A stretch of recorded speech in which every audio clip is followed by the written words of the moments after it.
ಹೊಸ ವರ್ಷ ಬಂತು ಅಂದ್ರೆ ಸಾಕು, ಹೊಸ ಗುರಿಗಳ ಲಿಸ್ಟ್ ಕೂಡ ರೆಡಿಯಾಗ್ಬಿಡುತ್ತೆ. ಜಿಮ್ಗೆ ಸೇರ್ಬೇಕು, ಒಂದು ಹೊಸ ಬಿಸ್ನೆಸ್ ಶುರು ಮಾಡ್ಬೇಕು, ಏನಾದ್ರೂ ಒಂದು ಸಾಧಿಸ್ಬೇಕು ಅಂತ ನಾವ್ ಅನ್ಕೊಂಡಿರ್ತೇವಿ. ಆದ್ರೆ ಈ ಯೋಚನೆ ಬಂದ ತಕ್ಷಣ ಜೊತೆಗೆ ಬರೋ ಇನ್ನೊಂದು ಯೋಚನೆ ಏನ್ ಗೊತ್ತಾ? ಅಯ್ಯೋ, 4 ಜನ ಏನ್ ಹೇಳ್ತಾರೋ ಅನ್ನೋ ಭಯ.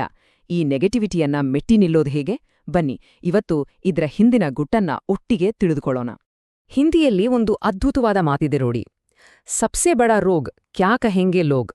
ಅಂದ್ರೆ ಇರೋದ್ರಲ್ಲೇ ಅತಿ ದೊಡ್ಡ ಕಾಯಿಲೆ ಯಾವುದು ಅಂದ್ರೆ ಜನ ಏನ್ ಹೇಳ್ತಾರೆ ಅನ್ನೋದು. ಇದು ನಿಜಕ್ಕೂ ನಮ್ಮ ಕನಸುಗಳಿಗೆ ತಡೆಯೊಡ್ಡುವ ಒಂದು ದೊಡ್ಡ ಗೋಡೆ ಇದ್ಹಾಗೆ.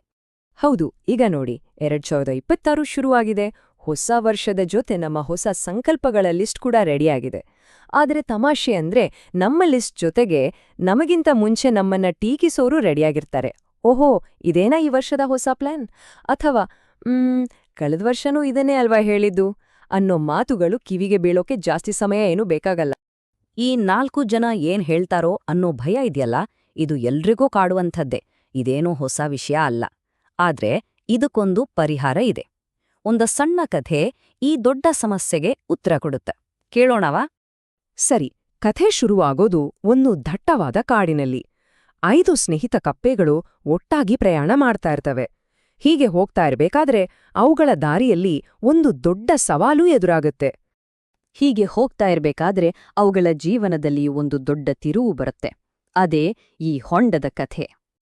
ಇದ್ದಕ್ಕಿದ್ದ ಹಾಗೆ ಆ 5 ಕಪ್ಪೆಗಳಲ್ಲಿ 3 ಆಕಸ್ಮಿಕವಾಗಿ ಒಂದು ತುಂಬನೇ ಆಳವಾದ ಹೊಂಡಕ್ಕೆ ಬಿದ್ದುಬಿಡ್ತವೆ. ಆ ಹೊಂಡ ಎಷ್ಟೊಂದು ಆಳವಾಗಿತ್ತು ಅಂದ್ರೆ ಅಲ್ಲಿಂದ ಮೇಲೆ ಹಾರಿ ಬರೋದು ಅಸಾಧ್ಯವೇನೋ ಅಂತ ಅನ್ಸೋವಷ್ಟು ಆಳ. ಮೇಲೆ ಉಳಿದಿದ್ದ 2 ಕಪ್ಪೆಗಳು ಕೆಳಗೆ ಇಣುಕಿ ನೋಡಿ ಗಾಬರಿಯಿಂದ ಕಿರುಚ್ಕೊಳಕ್ಕೆ ಶುರು ಮಾಡಿದ್ವು. ಅಯ್ಯಯ್ಯೋ, ಈ ಹೊಂಡ ತುಂಬಾನೇ ಆಳವಾಗಿದೆ, ನಿಮ್ಮಿಂದ ಖಂಡಿತ ಮೇಲೆ ಬರಕ್ಕಾಗಲ್ಲ, ಸುಮ್ನೆ ಪ್ರಯತ್ನಪಟ್ಟು ಪ್ರಾಣ ಕಳ್ಕೋಬೇಡಿ ಅಂತ ಜೋರಾಗಿ ಕೂಗಿ ಹೇಳಿದ್ವು.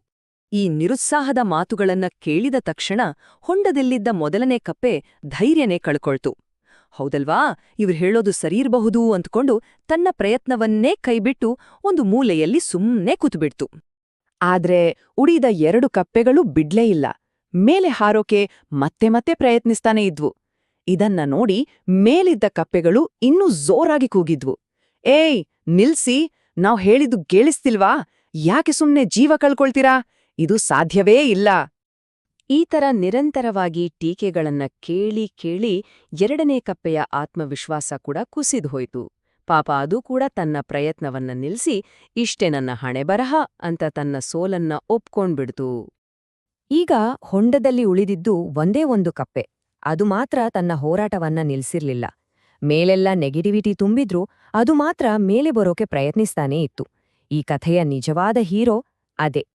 ಆ ಕಪ್ಪೆ ತನ್ನೆಲ್ಲಾ ಶಕ್ತಿಯನ್ನ ಒಟ್ಟುಗೂಡಿಸಿ ಜಿಗಿಯುತ್ತಲೇ ಇತ್ತು. ಮೊದಲ ಜಿಗಿತ ಗುರಿ ಮುಟ್ಲಿಲ್ಲ.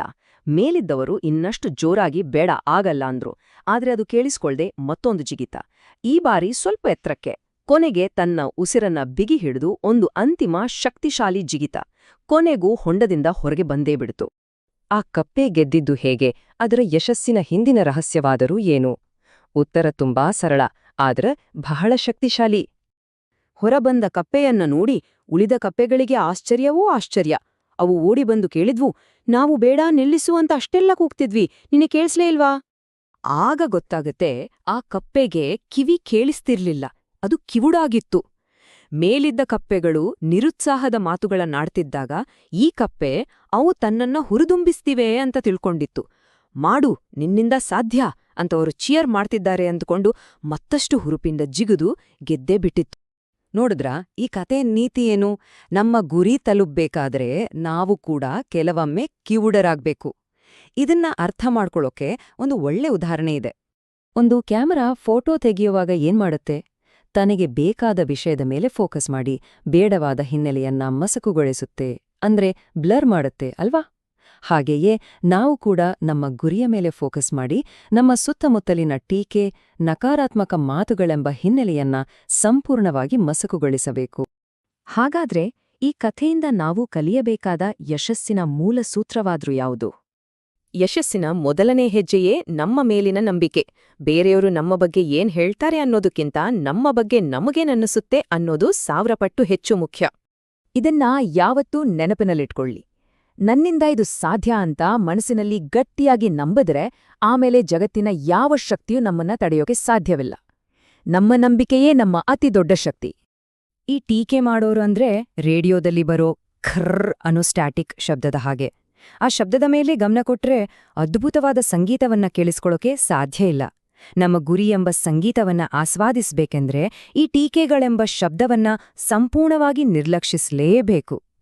ಹಾಗಾದ್ರೆ ಈಗ ಕೇಳಿಕೊಳ್ಳಬೇಕಾದ ಪ್ರಶ್ನೆ ಇಷ್ಟೇ: ನಮ್ಮ ಜೀವನದ ಸಂಗೀತವನ್ನ ಕೇಳಲು ನಾವು ಯಾವ ಶಬ್ದವನ್ನ ನಮ್ಮ ಮನಸ್ಸಿನಿಂದ ಹೊರಗಿಡುತ್ತಿದ್ದೇವೆ?